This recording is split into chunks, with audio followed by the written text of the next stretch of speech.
अस्सलाम वालेकुम नाज़रीन, आप देख रहे हैं बारामुल्ला न्यूज़ और मैं हूं मुदस्सिर तांत्रे।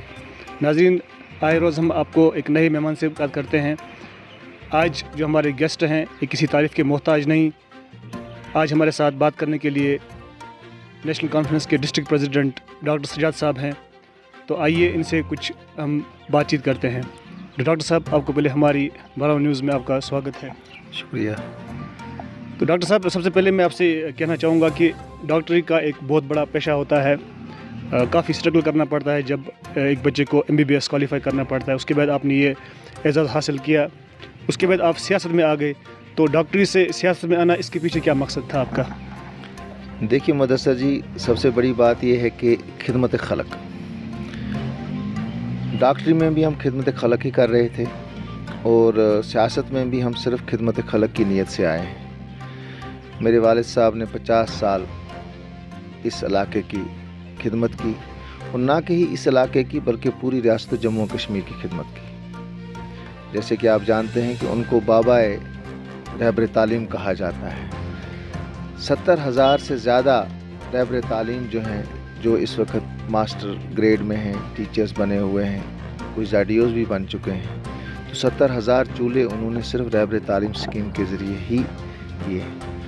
तो एक माहौल ऐसा है कि जहाँ पे सिर्फ हमारी नीयत यही है कि सिर्फ खिदमत खलक की जाए। तो डॉक्टरी में भी हम खिदमत खलक कर रहे थे और सियासत में भी हमारे आने का मकसद सिर्फ यही है कि हम लोगों की इससे ज़्यादा खिदमत कर सकें। और ये है कि अगर हमारे फ़ोन करने से, चिट्ठी लिखने से, किसी ऑफिस में जाने से हमारे भाई बहन बुज़ुर्ग माँ का अगर काम हो जाता है और उसके मुंह से ये नीयत निकल जाए, ये दुआ निकल जाए कि जा अल्लाह ताला आपको ये जहान और वो जहान में कामयाबी मिले, तो इससे ज़्यादा मुझे कुछ नहीं चाहिए। इसी नीयत से मैं इस फील्ड में आया हूँ कि लोगों की खिदमत कर सकूँ। डॉक्टर साहब, 370 आर्टिकल 370 को रिवोक करने के बाद जो 35AB 35 ख़त्म हो गया है, तो उसके बाद कहा जा सकता था कि जो कश्मीर के अंदर बहुत ज़्यादा डेवलपमेंट हो गई। लेकिन आप तो ग्राउंड ज़ीरो पे आप होते हैं, तो आपको लोगों के साथ लिजान है। तो किस तरह से आप देखते हैं क्या इम्प्रूवमेंट हुई है जब से जो है आर्टिकल 370 जो है रिवोक हुआ है कश्मीर के अंदर? आप एज ए जर्नलिस्ट ग्राउंड पे आप लोग भी होते हैं, ग्राउंड ज़ीरो पे आप भी देख रहे हैं कि ये उसका एक स्लोगन किया गया था कि जी 370 और 35A की वजह से यहाँ पे डेवलपमेंट नहीं हो रही है हमारी स्टेट के अंदर। लेकिन आप जानते हैं कि आज 2 साल गुजर चुके हैं। 2 साल में हमारी रियासत किन मुश्किलात का सामना कर रहा है, हमारे किन मुश्किलात में हम इसके मुब्तला हैं। आप जानते हैं कि कल ही एक सर्वे हुआ और उसमें ये दिखाया गया कि हिंदुस्तान में 7% अनएम्प्लॉयमेंट है। और आप ये देखिए कि जम्मू और कश्मीर में 22% अनएम्प्लॉयड यूथ है। सो आप ये देख सकते हैं कि इन 2 सालों में हम कहाँ पहुँच गए हैं। अगर हम अनएम्प्लॉयमेंट को देखें, मोर देन 70,000 बच्चे जो हैं वो ड्रग एडिक्शन में जा चुके हैं। जो कश्मीर का सर्वे हुआ है, जम्मू का सर्वे बकाया है, 31% उसमें गर्ल्स इन्वॉल्व हो रही है। तो क्या ये जो ड्रग हमारे यहाँ पे एक ये बहुत बड़ी मुसीबत जो हमारे नौजवान नस्ल को जो खाई जा रही है, ये किसकी वजह से? ये अनएम्प्लॉयमेंट की वजह से। ये किसकी वजह से कि डेवलपमेंट फ्रंट पे हम कहीं भी, हम नौजवानों को कहीं भी हम कुछ नहीं लगा सकते हैं। तो अगर आप डेवलपमेंट की बात करते हैं तो मुझे बताइए कि कहाँ पे 2018-19 में जब ये चीज़ हुई, जब असम्बली डिज़ाल्व हुई, उसके बाद आप मुझे बताइए कि कौन सी डेवलपमेंट्स हुई है। हम बार बार चला रहे हैं यहाँ पे, ये हम सरहदी इलाका है उड़ी। इस सरहदी इलाके में सबसे बड़ी बात यह है कि हमें एक चीज़ की खुशी है कि सीज़ फायर हुआ है। सीज़ फायर, क्योंकि हम उड़ी वाले जानते हैं कि जब शेलिंग होती है तो यहाँ के लोग जानते हैं कि जो पार से गोला आता है उस गोले में क्या चीज़ होती है, क्या तबाही होती है, माली जानी नुकसान होता है। उसके बाद यहाँ बंकर्स के लिए बताया गया। हमने 98 में जब यहाँ शेलिंग हुई थी, उस वक्त हमने इंडिविजुअल बंकर्स दिए थे, हर घर के साथ एक बंकर बना हुआ था। अनफॉर्चुनेटली जब ज़लज़ला हुआ तो ज़लज़ले में वो बंकर टूट गए। अब बार बार ये कह रहे हैं इंतज़ामिया से, गवर्नमेंट इंतज़ामिया से बार बार हमने यहाँ पे जुलूस तक निकाला कि भाई बंकर्स बनाए जाएं। अब आप इंडिविजुअल बंकर्स की जगह आप लोगों ने यहाँ पे जो है कम्युनिटी बंकर्स बनाए। अब कम्युनिटी बंकर्स में कैसे आएंगे जब गोला गिरता है तो वहाँ कहाँ लोग उसके जानी माली नुकसान के बारे में सोचते हैं, जान के बारे में सोचते हैं, कहाँ से जाके उधर जाएंगे। सो ये मैं एक मामूली एक एग्जांपल आपको दी है कि अभी तक बंकर्स नहीं बने हैं मेरे इस उड़ी सरहदी इलाके में। तो डेवलपमेंट की तो बात ही नहीं है। कौन सी डेवलपमेंट हुई है मेरी पीएचई स्कीम में? अगर आप डिस्ट्रिक्ट बारामूला की बात आप करेंगे, district Baramulla is the oldest district of this state. उसकी फेस लिफ्ट नहीं हुई है। पहला टाउन है, बहुत बड़ा टाउन है, उसकी फेस लिफ्ट नहीं हुई है। आप डेवलपमेंट की बात करते हैं, मैंने पिछली बार एलजी साहब से रिक्वेस्ट किया, मेरा हाइड्रोलिक डिवीजन इस consist of PHE, irrigation and flood control. मेरा हाइड्रोलिक डिवीजन उड़ी is without executive engineer for the last 6 months। मेरा उड़ी इज द ओल्डेस्ट तहसील। उड़ी में 6 महीने से तहसीलदार नहीं है। ये डेवलपमेंट है।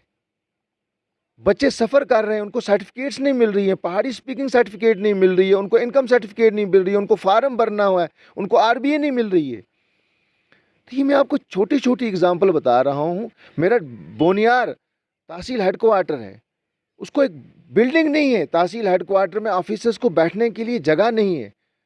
आपने 2 साल में एक बिल्डिंग नहीं बना सके हैं वहाँ पे। शेड्स में हमारे ऑफिसर्स चलते हैं तहसीलदार के। तो ये मैं आपको एक छोटी सी अपने एक मामूली इस तहसील की बात आपको बता रहा हूँ। एग्जीक्यूटिव इंजीनियर, एक एग्जीक्यूटिव इंजीनियर 4 डिविजन्स को चला रहा है पीएचई के।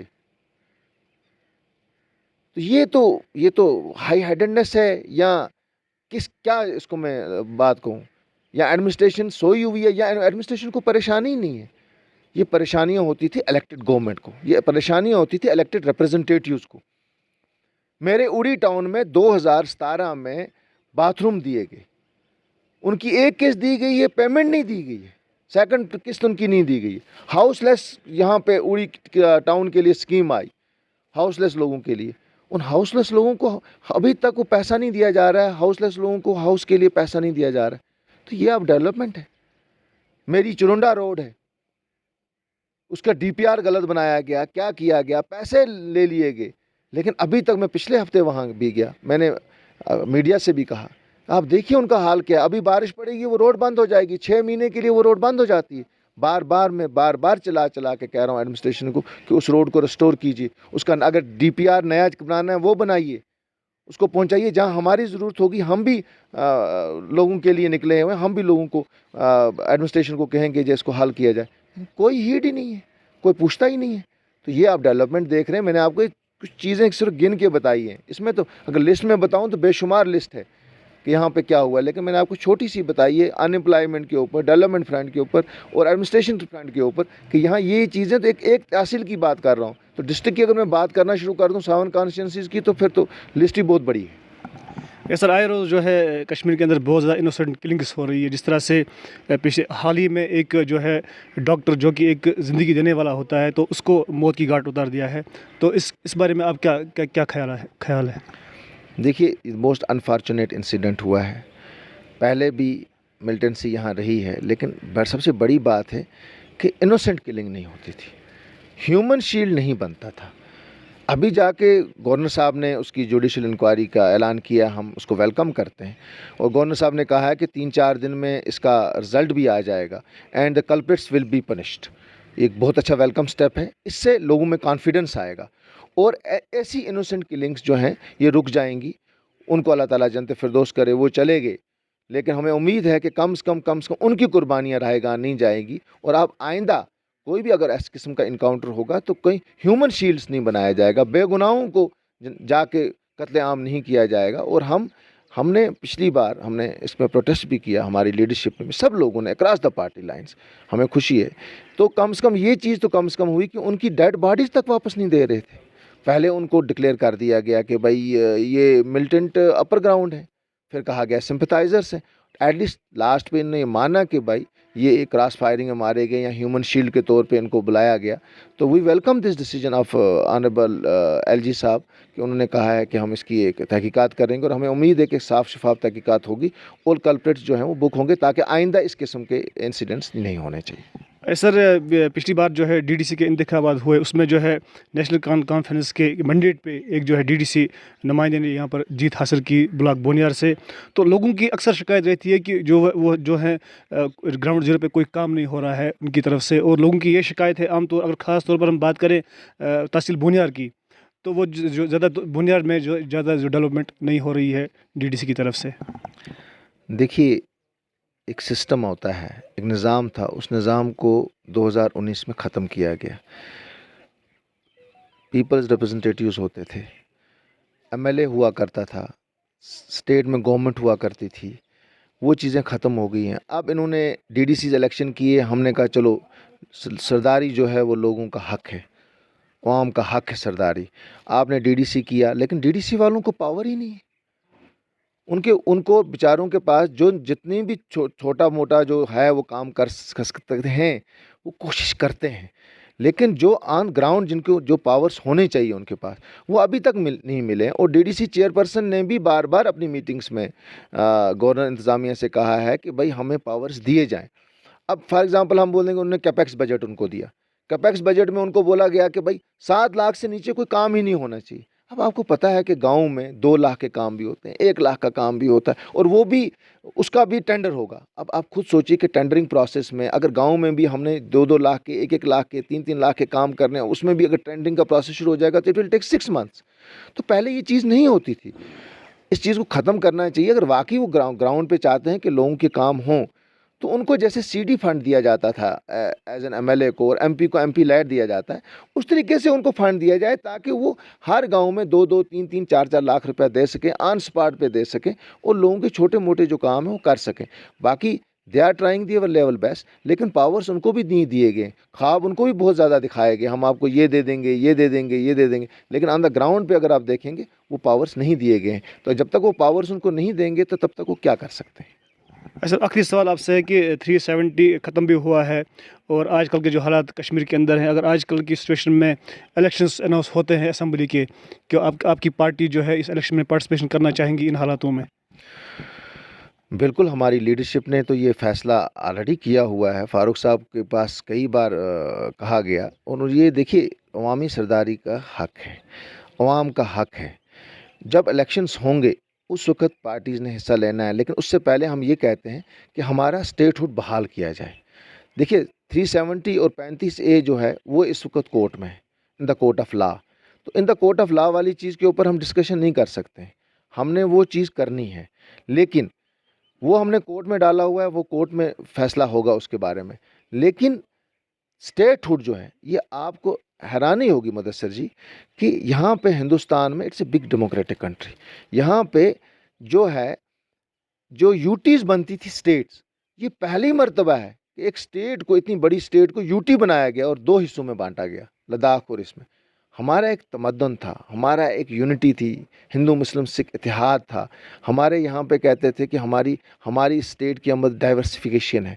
हाँ, यहाँ बुद्धिस्ट भी रहता है, हिंदू भी रहता है, मुस्लिम भी रहता है, सिख भी रहता है, ईसाई भी रहता है, जैनी भी रहता है। तो इसको तोड़ा गया।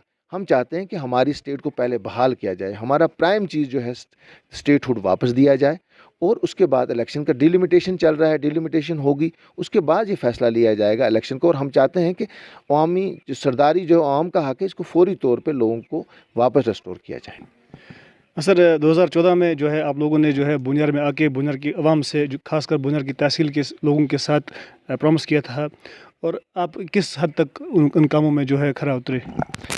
देखिए 2014 में जो वादे मैंने किए थे, मुझे इस चीज़ की खुशी है कि शुक्र है खुदा का, आज तक भी मैं एडमिनिस्ट्रेशन के साथ राब्ते में हूँ, और जहाँ भी मुझे मौका मिलता है, जहाँ भी लोगों की मुश्किलात हैं, उनको दूर करने की कोशिश करता हूँ। और जहाँ तक बुनियार तहसील की बात है, ख्वाह वो दुधरन की रोड का मसला था, दारा कुंजन की रोड का मसला था, वो चौटाली की रोड का मसला था, या बरनेट की रोड का मसला था, या बोनियार टू मैदानन रोड जो थी, वो हमने आपने देखा इस बस को मैग्डमाइजेशन भी हुई।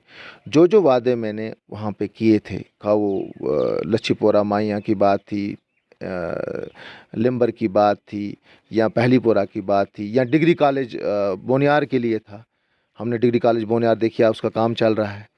तो जो वादे मैंने 2014 में किए थे, 90% वो वादे मैंने पूरे किए थे शफ़ी साहब की वसादत से।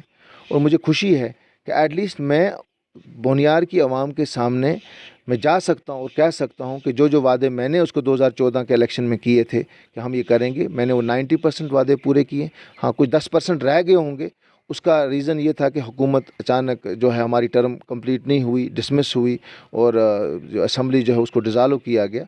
तो इंशाल्लाह रब्बुल अज़ीम पहले भी हम करते आए थे और देखिए नई जो चीज़ हमने बोनियार में की वो इको टूरिज़्म का किया। वो हमने इसको परस्यू किया उसका इको टूरिज़्म का कि वो उस इको टूरिज़्म के नक्शे में बोनियार आया और इंशाल्लाह उड़ी को भी हम बॉर्डर टूरिज़्म के नक्शे में लाने की कर रहे हैं। मैंने ऑलरेडी सेक्रेटरी टूरिज़्म से 2 दिन पहले मुलाकात की और उन्होंने कहा कि उधर बॉर्डर टूरिज़्म दे देंगे और इको टूरिज़्म हमने यहाँ बोनियार में लाया है और इंशाल्लाह मुझे उम्मीद है। एक चीज़ रह गई है कि मैं बोनियार को गुलमर्ग के साथ टच करना चाहता हूँ थ्रू बनाली वाले रूट से, तो उसके ऊपर भी हमने प्रोजेक्ट डाला हुआ है। इंशाल्लाह वो प्रोजेक्ट भी इसका सेक्रेटेरिएट में है, पाइपलाइन में। इंशाल्लाह मुझे लगता है कि अगली साल वो भी इंशाल्लाह वो टेकअप हो जाएगा। और सर अगर देखा जाएगा तहसील बोनियार के अंदर जो है पावर की ज़्यादा क्राइसिस हमेशा रहती है, क्योंकि लोगों की ज़मीनें जो हैं वो उसमें चली गई हैं। जो बहुत बड़ा पावर प्रोजेक्ट है, 480 मेगावाट का पावर जो है यहाँ से जाता है, लेकिन बोनियार के लोग जो है अंधेरे का शिकार हैं। इससे पहले भी हमने एक स्टोरी चलाई थी पावर के हवाले से। तो इस पावर को बेहतर करने के लिए सर आप क्या कर सकते हैं? देखिए, सबसे पहले पावर की जो क्राइसिस थी बोनियार की, एक ज़माने में बहुत ज़्यादा थी, बोनियार तहसील की ही। उस वक़्त इनफैक्ट उड़ी तहसील पूरी की थी। उस वक़्त हमने लोअर झेलम में 3.5 एमवीए का जो था उसको अपग्रेड करके 5 एमवीए किया था, जो नया ट्रांसफार्मर लगाया था। उससे काफ़ी फ़र्क पड़ा था। लेकिन अभी भी बोनियार की जो प्रॉब्लम है वो मैं मानता हूँ कि बिल्कुल है और मैंने ऑलरेडी ये मसला जो है प्रिंसिपल सेक्रेटरी पावर के साथ, रोहित कंसल साहब के साथ टेकअप किया हुआ है और चीफ इंजीनियर के साथ भी टेकअप किया है। मुझे उम्मीद है कि यहाँ पे एक ट्रांसफार्मर और ज़रूरत है इसमें ग्रिड में। अगर वो ट्रांसफार्मर आ जाता है, उसको मैं ऑलरेडी परस्यू कर रहा हूँ, तो मैं इंशाल्लाह दोबारा उसको देखूंगा कि वो कहाँ पे है, उसका वो फाइल कहाँ पे है या कहाँ पे पहुंचा हुआ है मसला। तो इंशाल्लाह we will try our level best कि इसको एक और ट्रांसफार्मर लग जाए ताकि जाके जो प्रॉब्लम में जो है बोनियार की स्पेशली जो समर्स में होती है ये दूर हो जाए। असल में तो हम बोनियार से हैं सर। हम आज बोनियार के ही बारे में आपको पूछना चाहेंगे। अक्सर बोनियार के लोगों की ये शिकायत रहती है कि उड़ी को जो अगर उड़ी को देखा जाए तो उड़ी जो है ज़्यादा डेवलप है बोनियार से। तो उड़ी के लिए आप खासी अच्छे काम कर रहे हैं और आज आप घर पे ही होते हैं, लेकिन बोनियार के लोगों की ये भी शिकायत है कि आप लोग जो है सिर्फ इलेक्शनों के दौरान जो है ज़्यादा कंपेन्स के साथ जो बिज़ी होते हैं, लेकिन आगे पीछे जो है आप बहुत कम टाइम जो है स्पेशली बोनियार को देते हैं। ये किस हद तक सर सही है? देखिए मुदस्सर जी, इस बात को तो मैं बिल्कुल नहीं मानूंगा। बोनियार मेरा दिल है। अगर उड़ी मेरी आँख है तो बोनियार मेरा दिल है। बोनियार वो इलाका है जिसने हमेशा मेरे कायद जनाब शफ़ी साहब का पिछले 50 साल साथ दिया है और आज भी साथ दे रहे हैं। तो मैं ये कैसे हो सकता है, आँख और दिल अलग नहीं हो सकते हैं। और मैं आपसे पहले भी कहा कि मैंने जितना 2014 के बाद सबसे ज़्यादा जो काम जो हमने किए, जो मैंने ज़्यादा मेरा स्ट्रेस जो था वो बोनियार के ऊपर था, क्योंकि बोनियार एक नई तहसील बनी हुई थी। तो बोनियार की जितनी भी रोड्स आप देखिए, रोड कनेक्टिविटी है, मुझे खुशी है। एक रोड रह गई है, वो कस्सी की रोड रह गई है, वो फॉरेस्ट वालों के साथ जो है वो कंट्रैक्टर का झगड़ा है। अदरवाइज़ आप देखिए बोनियार नाले में कोई इलाका हमने नहीं छोड़ा है जो रोड कनेक्टिविटी में नहीं हो। और जो पीएमजीएसवाई में इतनी खूबसूरत रोडें हमने बनाई हैं, चौटाली तक कभी कोई सोच ही नहीं सकता था कि रोड जाएगी। दुदरन वाले कभी सोच ही नहीं सकते थे, अप टू फई नक्का तक रोड पहुंची हुई है। उसके बाद हम दारा कुंजन वाले कभी सोच भी नहीं सकते थे कि मैंने 2 करोड़ का ट्राइबल प्लान में उनका वो रोड किया। अब इंशाल्लाह उसको अब अपग्रेडेशन करेंगे पीएमजीएसवाई में ताकि उसको मैग्डमाइजेशन भी हो जाए। तो बरनेट रोड आप देखिए, लिम्बर रोड देखिए, शाहकूट वालों को शाहकूट लिम्बर रोड था ही नहीं। और एक साइड से सर्दियों में जब यहाँ से जाता था प्रिंगल से रोड, तो ये रोड सर्दियों में बर्फ़ की वजह से रुक जाता था। हमने उस साइड से इसको पीएमजीएसवाई में लिम्बर वालों को वो रोड दिया। तो हमने बाबा गेल तक रोड पहुँचाया। लच्छीपुरा माइया में हमने पीएमजीएसवाई के प्रोजेक्ट्स की। तो ये आप बिल्कुल ये बात मैं मानने के लिए बिल्कुल तैयार नहीं हूँ और हमेशा मेरा ये स्ट्रेस रहा है, आँख और दिल अलग नहीं हो सकते हैं। उड़ी जो है, जितना मुझे उड़ी प्यारा है उतना ही बोनियार प्यारा है और मैं बोनियार मेरा दिल है और हम बोनियार ने हमेशा हमारा साथ दिया है। तो ये हो ही नहीं सकता कि हम बोनियार को पीछे, हाँ कुछ चीज़ें जो हैं वो इन 2 साल में हो गई होती अगर ये असेंबली डिज़ाल्व नहीं होती। इंशाल्लाह रब्बुल अज़ीम ये जो कुछ कमी पेशी रह गई है इसको इंशाल्लाह इसको भी दूर करेंगे। लोड नहीं होता है। डॉक्टर साहब आपका बहुत बहुत शुक्रिया, आपने हमें अपना कीमती वक्त दिया, उसके लिए आपका बहुत बहुत शुक्रिया। शुक्रिया मुदस्सिर साहब। तो नाज़रीन, ये थे डॉक्टर सज्जाद शफ़ी साहब, जिनके साथ हमने थोड़ी सी कन्वर्सेशन की और जो हमारे जो लोगों के जो सवाल थे उनसे हमने आज उनके जवाब दिए। तो आप देखते रहिए बरामा न्यूज़। हमें दीजिए इजाज़त। अल्लाह हाफ़िज़।